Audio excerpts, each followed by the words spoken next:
Enthalpy enthalpy enthalpy. Already बच्चे बहुत ज्यादा कंफ्यूज होते हैं 11th स्टैंडर्ड में, हर बार एंथैल्पी आ गया।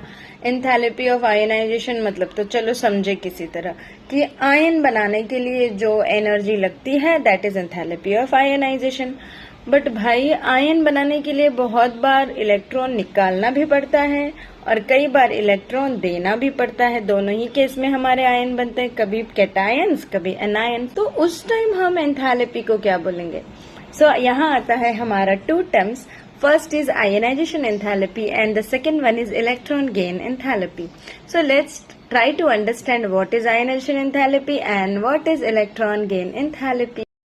सो लिसन, कोई भी टेंशन की बात नहीं है, इट्स वेरी इजी।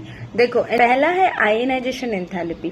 सो ये वो वाली एंथैल्पी है बेटा जब हमें इलेक्ट्रॉन को रिमूव करना है, किसी भी एटम से इलेक्ट्रॉन को निकालना है। सो डेफिनेटली हमें खींच के इलेक्ट्रॉन को निकालना होगा तो एनर्जी लगेगी, right? So that is known as ionization energy. Energy required to remove the electron from the isolated atom. Okay, now what is electron gain enthalpy? किसी भी एटम में हमें इलेक्ट्रॉन को गेन करना है, ऐड करना है, तो उस समय जब इलेक्ट्रॉन को ऐड करना है तो उसमें से एनर्जी बाहर निकलेगी, right? And that is only known as electron gain enthalpy. So electron gain enthalpy can be positive and negative both. We will try to understand this in the next class. So अगर enthalpy समझ में आई होगी तो फटाफट से like button को hit कर दो and subscribe to education any time. Thank you बच्चा party, thank you so much for your support.